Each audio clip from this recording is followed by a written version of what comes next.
오늘 그 데살로니가의 유대인들은 좀 그렇지 못했던 것 같습니다.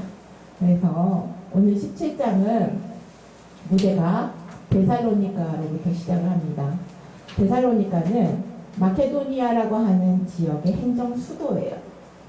그래서 수도이기 때문에 결국 굉장히 좀 규모가 있었던 것으로 보이고요.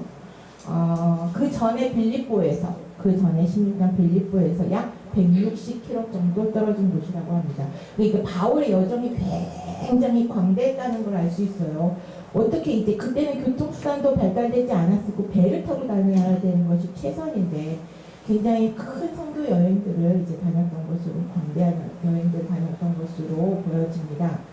그 데살로니가라는 지역에 이제 의례적으로 하는 식으로 회당, 유대인의 회당에 들어가서 여기는 새 안식일이라고 나오는데 안식일이 3번 지나니 3주 동안 머물면서 그들에게 복음을 증거하기 시작합니다. 바울이 증거하는 복음은요, 단순해요. 너희들이 구약 성경에서 그렇게 애타게 기다리던 그리스도 메시아가 너희들이 알고 있는 바로 그 예수다 라고 하는 것이 바울의 복음의 핵심입니다. 3주 동안 주구장창 그것만 전한 거예요. 귀에 딱지가 앉을 정도로 잊어버리지도 않겠죠. 그런데 이제 단순하면서도 가장 핵심이고 진리인 복음을 듣는 헬라인들이 그 말씀을 듣고 회심이 일어나서 그 바울의 복음을 굉장히 잘 받아들였던 것 같습니다. 그런데 이제 이 삐딱한 유대인들이 좀 문제예요. 좀 부정적인 생각들을 많이 하고 비판적인 사고들을 가지고 있었던 유대인들은 그들에 비해서, 헬라인들에 비해서 굉장히 마음에 어떠한 바울을 향한 시기가 일어났다는 겁니다. 질투하는 마음도 일어났고요.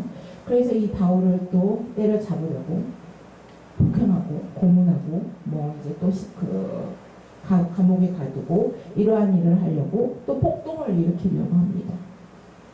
그래서 이들이 또 바울에게 죄목을 씌우는 것은 뭐냐면 너희들이 분명히 로마의 왕이 있는데도 불구하고 이 바울이 예수가 왕이라고 주장하는 어떠한 그 반역적인 것에 대한 것을 또 빌미로 삼아서 바울을 또 괴롭히기 시작합니다.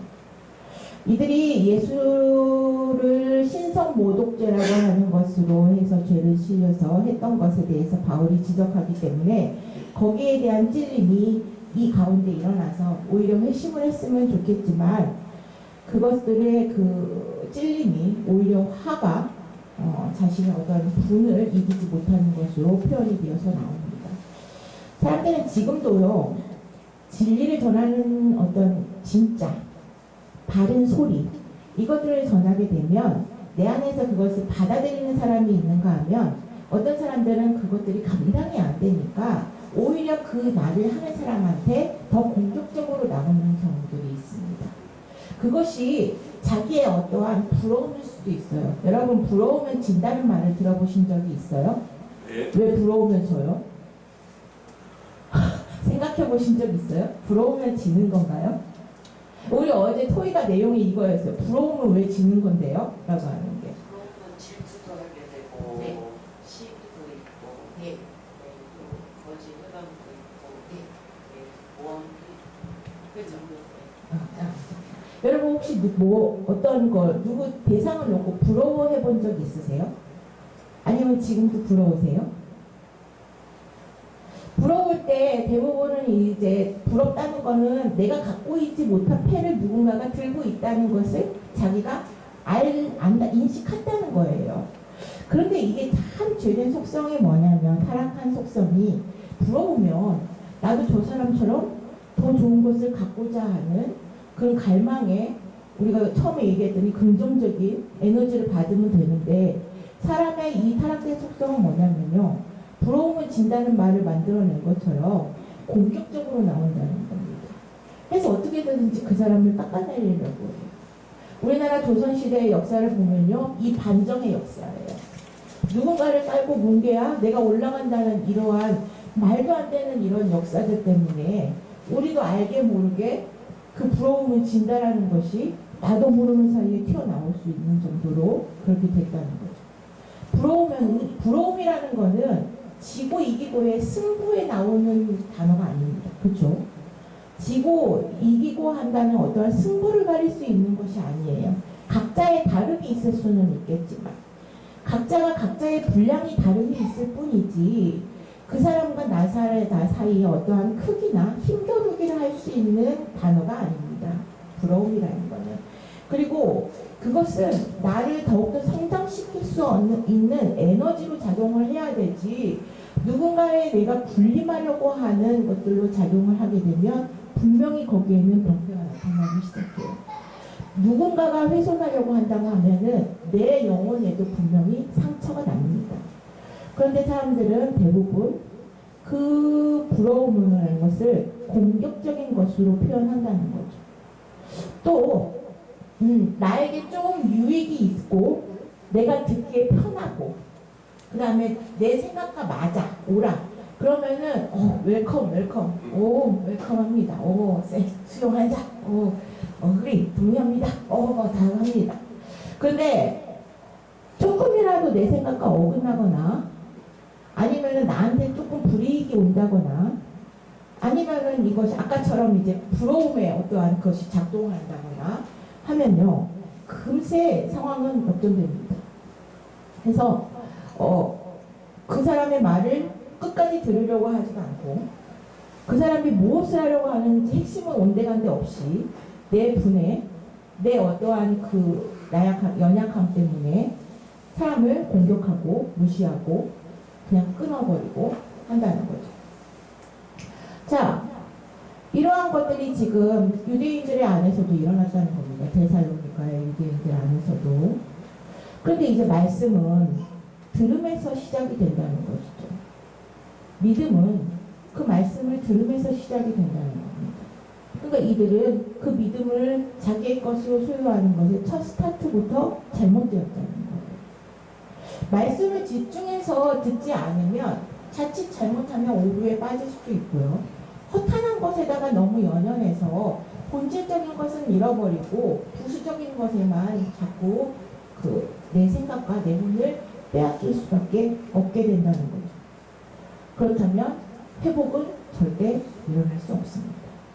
그래서 그 데살로니가의 유대인들과 그 모습들에서 우리가 볼 것은 내가 나와 조금은 다른 시각을 그리고 나보다 조금 더 알고 있다고 한다는 것이 내가 그들과 경쟁하는 것이 아니라 그 가운데서 그들을 이겨서 할 것이 아니라 그들의 이야기를 충분히 듣고 무엇을 전하고자 하는 것이고 무엇이 진리에 대한 것들을 상고하는 지금 다음에 나오는 베레아 사람들이 우리가 취해야 할 자세라고 제시하고 있습니다. 다음 지역은 이제 베레아라고 하는 지역입니다. 베레아 사람들은요 데살로니가에서 얼마 떨어지지 않은 지역이에요. 그곳에 갔는데 그곳에 있는 사람들은 아마 좋은 밭의 마음을 가지고 있었던 사람으로 보입니다. 그래서 그들이 편견이 없이 말씀을 경청했고요. 참된 것이 무엇인지를 확인하기 위해서 날마다 성경을 상고하였다라고 성경은 말하고 있습니다. 상고하다라는 말이 좀 어렵죠. 상고하다라는 말은 뭐냐면 내가 듣고 배운 말씀을 삶에 그대로 적용해서 내가 검증해보는 어떤 적극적인 태도를 취하는 것을 말하는 겁니다. 계시록 말씀처럼 읽고 듣고 깨달은 자, 그 말씀을 지키는 자들에게 복이 있다고 한 것처럼 베레아 사람들은 그 일을 했다는 거죠. 상고했다는 말은 그 뜻입니다. 우리가 단순히 그냥 말씀을 듣고 읽고 하는 것에 지나치면 거기에 그친다면 어쩌면은 자기의 의라는 것이 발동이 될 수도 있어요. 그리고 나도 모르는 사이에 내가 이만큼 성경을 읽고 듣고 했다는 것이 자기 기만에 자기 교만에 그 탑을 쌓는 일이 될 수도 있습니다. 이것은 나도 모르는 사이에 쌓여져 가는 거예요. 근데 이제 실제로 내 삶에 적용해 보면은 하면서 내 인간의 어떤 한계성을 이제 느끼기 시작을 합니다. 그리고 내 입으로 되지 않는 것들도 알게 됩니다. 그러니까 전적인 하나님을 의지해야 된다는 갈망이 샘솟게 되죠. 그때 하나님께 감사할 수 있는 거고요. 하나님이 나와 함께 하신다는 것이 삶에서 확실히 증명되어집니다. 그렇기 때문에 이 삼박자가 굉장히 중요해요. 말씀을 읽고 듣고 지키는 거. 이 모든 그 3단 트리오의 이 모든 것들이 잘 조화롭게 다 이루어져야 되죠. 다 그 의미에서 베레아 사람들은 그 실천들을 했던 것으로 보이는데 이 데살로니가 유대인들이 제일 문제는요. 거기까지 쫓아와요. 그래서 이 바울을 또 괴롭힙니다. 그래서 이 성도를 방해를 하기 시작을 해요. 그들도 하나님의 이름으로 한다고 왔을 겁니다. 그렇죠? 그런데 그 하나님의 이름으로 온 자들이 성령의 일을 회방하고 있는 거죠. 우리도 어쩌면 하나님의 이름으로 한다고 하면서 성령의 일을 회방하고 방해하고 막고 있을 수도 있습니다. 그렇기 때문에 무엇에서 내가 걸림이 되지 못한다고 하면 내가 말씀에 어느 부분에서 걸려져 넘어갈지 모른다고 하는 그 한계성을 자기 스스로 알고 있어요. 그래서 날마다 성경을 상고하더라 라고 베레아 지역에 있는 사람들이 그렇게 했다고 이 날마다 라고 하는 것들을 강조하는 겁니다. 자, 바울이 이제 괴롭혀서 피해간 곳이 아덴이에요. 아덴이라고 하니까 모르겠죠? 아테네는 들어봤어요? 아테네에 뭐가 많아요? 신전? 그리스 신화 뭐 이런 거 다 읽어봤어요? 그리스 신화에 신이 몇 개나 나와요? 아, 그치, 정답 많이. 뭐 그것까지 세겠어요? 잘 아는 신들이 누구누구예요? 제우스, 네. 하데스, 네. 하데스, 제우스, 포세이돈 두 분이시네요? 네, 뭐 아포의 그 기타. 또 기억나는 선생 있어? 미너스, 네. 미너스, 미너스. 뭐. 아프로디트. 야, 맞아요. 내가 오늘도 웃네요. 바카스라는 얘기 계속 읽으면서 항상 그 부분에서 웃었는데 되게 많았어요. 그죠? 신들이 굉장히 많았습니다. 그 정도로 아테네는 신의 도시예요. 신들의 도시입니다. 그리고 아주 철학에 쪄들어 있는 곳이에요. 그죠? 철학은 인간이 생각할 수 있는 어떠한 지식의 그 최고봉에까지 가겠다고 하는 발버둥이 아주 극치에 달하는 학문입니다. 제가 철학하는 분들의 얘기를 들어보면요, 자기도 뭔 말을 하는지 모르고 얘기를 한대요. 그리고 자기도 뭔 말을 하는지 못하는데 누구를 가르치냐는 거죠. 그랬더니 그게 철학이래요. 그래서 제가 이 알지 못하는 신에게라는 걸 이해를 했어요. 철학하는 사람한테 진짜 물어봤어요. 철학하는 그 교수 있거든요. 저랑 같이 이제 학생들 가르쳤던 그 철학 교수가 얘기해요. 독일에서 공부하고 왔는데, 당신이 공부하는 동안에 도대체 뭘 배웠냐고 물어보니까 자기도 뭘 배웠는지 모르겠대요. 그래서 뭘 가르치냐고 물어봤더니 뭘 가르치는지는 사실상 자기도 모르겠대요. 그럼 왜 철학을 했냐고 물어봤더니 그냥 멋있어서 했대요. 멋있어 보여서. 참 걸쭉하다. 그래서 그분과 대화를 하면서 이들의 그런 성향이 철학이 성행한 그것이 알지 못하는 신에게라고 하는 것도 충분히 만들어낼 수 있겠구나라는 것을 생각을 했다는 거죠. 도대체 알 수는 없는데 무엇인가는 있는데 그것이 정체가 무엇인지도 모르겠고 그것의 의미가 뭔지도 모르겠고 도대체 기능도 모르겠고 아무것도 알 수 없습니다. 그런데 단 하나 뭔가 있냐면 내가 부족하다는 건 안다는 거예요. 내가 무엇인가가 비어있다는 거는 스스로 느낀다는 거죠. 이거를 자꾸 채우려고 한다는 거예요. 그렇죠? 그게 철학이죠. 그걸 채우려고 하다 보니까 채우려고 하는데 채워져요? 아니에요. 안 채워져요. 그러니까 미지의 퀘스천 마크라도 붙여놓고 채워야 되는 거예요. 그게 철학이래요. 근데 아테네가 그런 도시입니다, 지금. 자, 알지 못하는 신에게라고 얘기를 하지만 이 모든 것을 자기의 어떠한 임의적으로 채우려는 것 그 자체는 우상이에요. 탐심이기 때문에. 내가 생수의 강이 흘러 넘쳐서 하나님으로 인하여서 충만해지는 기쁨이 누구 각자에게 임한다면요. 그 충만함 그 자체만으로도 우리는 만족함을 누릴 수 있다는 게 성경이 우리에게 얘기해 주시는 복음의 진리예요. 근데 이들에게는 아직 그게 임하지 않았어요. 30절처럼 알지 못하는 시대에 여전히 살아가고 있는 겁니다. 근데 그들에게는 이제 필요한 게 뭐냐면 그 공허함을 채울 수 있는 어떠한 무슨 대상과 어떠한 사물과 이런 것들이 필요한 거였죠. 그것을 이제 바울이 보고 그 우상의 도시를 향하여서 격분을 합니다. 도대체 이런 미련한 XX들이 어디 있을까? 그런 거죠. 그래서 거기에서 머물면서 소위 말하는 무슨 학파의 사람들과 머리가 제일 큰 사람들과 변론을 하기를 시작합니다. 여러분 철학자들하고 얘기하려면 머리가 얼마나 비상해야 될 것 같은지 상상이 가요? 얼마나 비상해야 될 것 같아요? 얼마나 똑똑해야 철학자들하고 얘기할 것 같아요? 뭐 IQ 멘사에 등록될 수 있을 만큼 똑똑하면 될까요? 근데 여러분 걱정하지 말아야 됐거든요. 제가 아까 얘기했잖아요. 그분들도 알지 못한 후 어떤 허망한 것에 대해서 이야기하기 때문에 나도 똑같이 얘기하면 돼요. 내 지식의 어떠한 지적인 수준하고 관계없는 이야기들을 하기 때문에 그거는 상관이 없습니다. 이들이 얘기하는 그 에피쿠스 학파들은 뭐냐면요. 어떠한 그 원자라는 것이 일단 우연한 그 상황 때문에 결합이 되고 일치가 돼서 모든 사물들이 이제 되었다 뭐 하는 것들의 과학적인 입장에서의 철학을 입증하는 학파예요. 그다음 스토아학파라고 하는 것들은 뭐냐면 그들의 이 주장은 뭐냐면요. 모든 그 범심 모든 것이 다 신이 될 수 있다는 것에 대한 것을 주장하는 게 스토아학파입니다.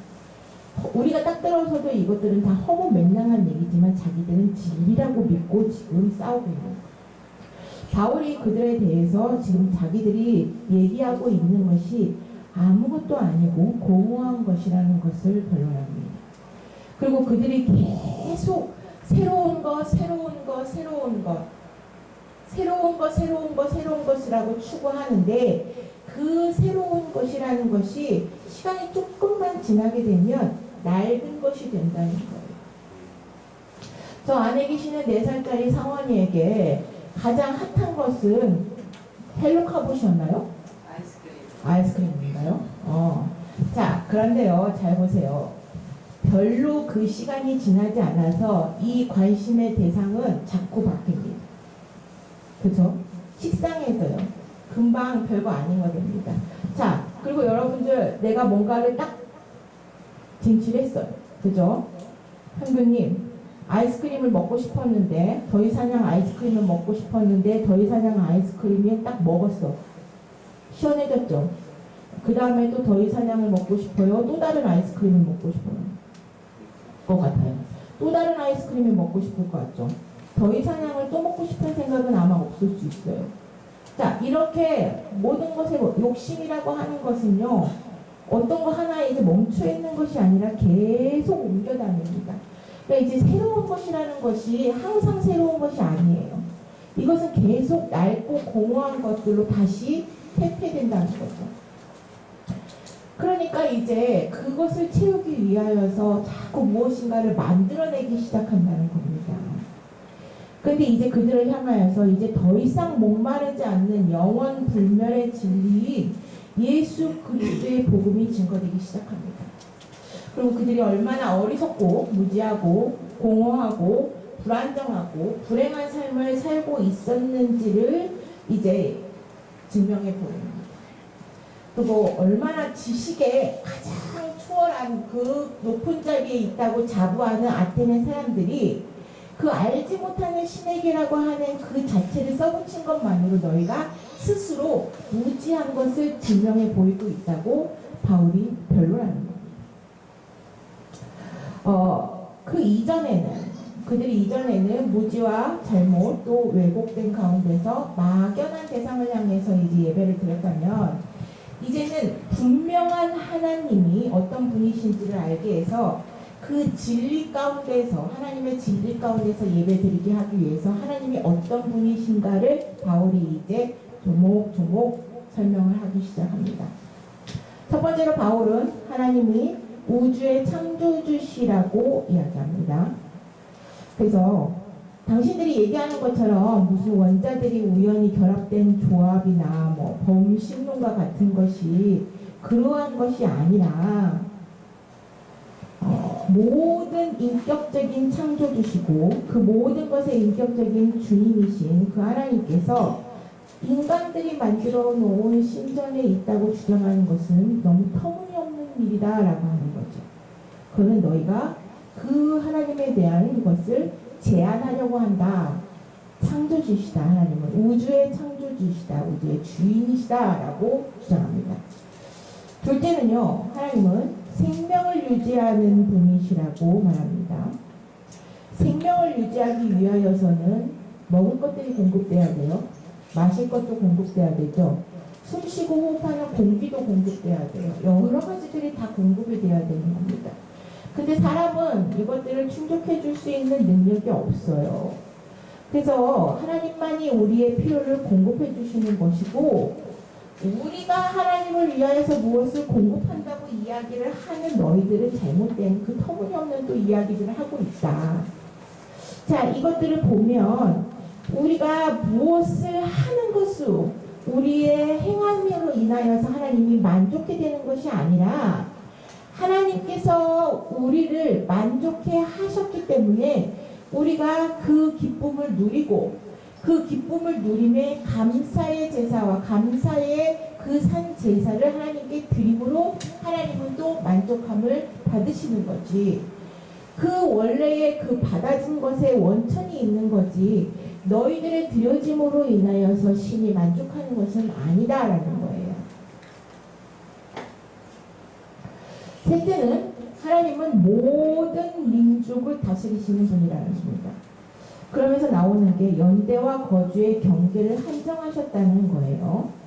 지금으로 말하자면은 지방의 어떠한 그 각각의 이제 구역들을 정하고 어떠한 그 지역 경계들을 정하고 그 다음에 역사의 어떤 흐름 속에 개입하고 이런 얘기예요. 그래서 각 나라의 역사와 지리는 하나님의 주권하에 있는 것이지 너희들이 무엇인가를 그렇게 해서 새롭게 찾아내고 너희들이 만들어가는 것이 아니다라는 거예요.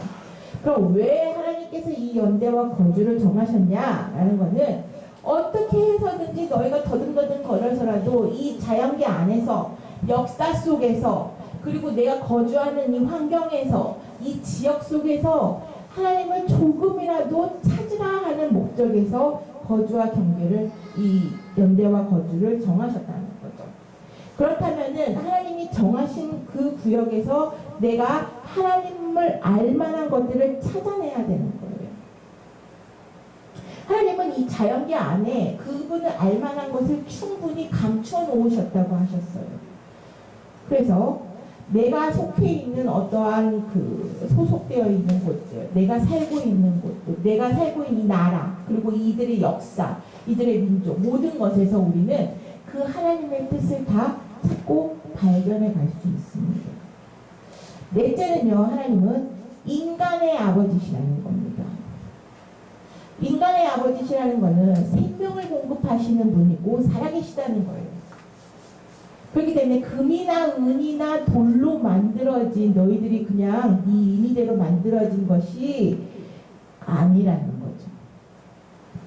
마찬가지로 사람들의 어떠한 제한적인 피조물들의 제한적인 어떠한 과학적인 지식이나 상상력 안에서 하나님을 자꾸만 검증하고 사실적으로 증명해 내려는 것도 역시 마찬가지로 굉장히 무지한 일이 된다는 겁니다. 하나님은 그러한 우리의 지식 안에 가두어 놓을 수 있는 분이 아니시라는 거예요. 그것으로 한정할 수 있는 분이 아니시라는 겁니다. 마지막 다섯째는요, 하나님은 세상의 심판자시라는 거죠. 그 알지 못하던 시대에, 그러니까 하나님에 대하여서 그 존재의 그것을 알지 못하던 시대에 하나님은 잠시 자신의 인애와 자비로 이 땅의 심판을 보류하셨습니다. 그런데 이제는 상황이 달라졌어요. 이제는 어디에서든지 하나님을 알게 하는 것들을 하나님 스스로 그 기회들을 주셨고 전하는 자들이 있게 하셨고 또 하나님은 자신의 그에게 스스로 그 모든 것을 깨달을 수 있는 지혜와 명철을 주십니다. 그렇기 때문에 이제 우리는 심판에서 자유로울 수가 없다는 거예요. 우리에게 다만 할 것은 무엇이냐? 회개하는 것입니다. 바울은 지금 아테네 사람들을 향하여서 회개하라고 촉구합니다. 회개한다는 것은 뭐냐면요. 여러분들 이제 계속적으로 이제 보았던 것을 얘기해야 되니까, 잘못된 길을 자칫 잘못해서 내 무지로 잘못된 길을 갔다고 할지라도 누군가의 어떠한 비침이나 누군가의 선도와 누군가의 권면이나 하나님을 알만한 지혜와 지식이 임했을 때 이 길이 잘못됐다는 것을 알았을 그 즉시 돌이켜서 본래의 길을 가야 하는 것이 회개입니다. 그게 바로 그 경건했던 그 크리스찬이 철로 역정의 길을 가면서 우리가 보았던 것들이죠. 하나님은 하나님의 공의로 이제 심판하실 것입니다. 그리고 이제 우상을 부수고 그 자리에 참되신 하나님의 자리로 우뚝 서십니다. 자, 모든 우상 숭배는요, 창조주를 우리의 지배하에, 우리의 생각 안에, 우리의 지식 안에 가두어 놓으려고 하는 것부터 시작을 합니다. 그래서 나하고 하나님 사이의 이 간격을 조금이라도 좁혀서 내가 그 자리에 올라서고자 하고자 하는 그런 탐심에서부터 죄가 시작이 되었어요. 그거는 창조의 타락의 때를 보면 창세기 초반에 아담과 하와의 죄를 보면 알 수 있죠. 자, 이것들은 지금도 역시 일어나고 있습니다. 하나님과 우리의 위치를 역전시켜서 내가 그 자리에 가고자 하는 것은 엄연한 반역이에요. 역모입니다. 그거는 조선시대 역사를 봤을 때 반역과 역모는 삼족이 멸할 만한 그런 죄예요. 그런데 하나님은 우리에게 길을 열어주셨어요. 우리는 자꾸만 그런 일을 하지만 회개의 길을 열어주셨습니다.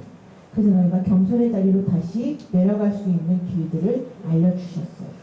그게 바로 하나님의 계시의 말씀입니다.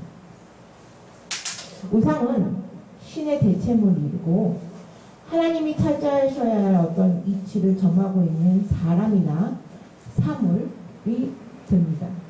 우리가 하나님을 경외하는 것보다 그 어떤 것을 더 두려워하거나 불안해하거나 떨고 하는 대상이 있다면 그건 무엇이든지 우상이 될 수 있습니다. 내가 나 그것으로 인하여서 더 의기양양하고 그것으로 인하여서 나의 이름이 드높아지는 것 같다면 어떻게 보면은 어떠한 그 사상의 이데올로기도 그리고 심지어 교회도 종교도 기독교적으로 한다고 하는 봉사도 모두 우상이 될 수 있습니다. 나는 하나님의 이름으로 선한 일을 한다고 하는데 그것이 하나님을 경외하고 하나님의 선을 위배된다면 하나님의 공의에 위배된다면 난 나도 모르는 사이에 우상의 자리에 가 있을 수도 있습니다. 말씀을 맺죠. 하나님을 알지 못하던 시대가 우리에게도 분명히 있었습니다. 아니 지금도 우리는 그 알지 못하는 시대 속에 살고 있는지도 모르겠습니다. 그 알지 못함에 머물러 있는 것이 우리의 변명이 될 수 있는 시대가 아니라는 것이 지금 시대를 살아가는 사람들, 종말의 때를 살아가는 사람들의 경각심을 불러일으켜야 합니다. 하나님은 분명히 자신을 드러내셨고 알 수 있도록 보여주셨다는 거죠. 그렇기 때문에 우리의 지금의 무지함은요, 내 게으름 때문이기도 하고 나태함 때문이기도 하고 불신이기 때문이기도 하고 열정이 없는 것 때문일 수도 있고요. 부정하고 싶은 것, 이 모든 것에서 나오는 이유입니다. 자, 그렇게 심판이 이제 확정적으로 주어진 우리가 이해할 수 있는 것은 회개하라는 것이죠. 네 가는 길에서 돌아서라는 겁니다. 하나님을 내 지식의 한계에 가두어 두려고 하지 말고 또 시기 질투하여서 성령을 회방하지 말고 또 하찮은 것에 너무 연연하여서 본질을 잊어버리고 하나님의 말씀을 들으려 하지 않으면서 대항하려는 그러한 자세들을 모두 버리라는 겁니다. 이제 성령께서 교회된 우리에게 날마다 주시는 말씀을 새겨 듣고 삶에 적용하고 또 하늘의 뜻이 이 땅 가운데서도 동일하고 온전하게 이루어지도록 간구해야 할 것입니다. 분명한 자기 신앙의 고백이 삶에 드러나는 여러분들이 되시길 간절히 축원합니다. 기도하겠습니다.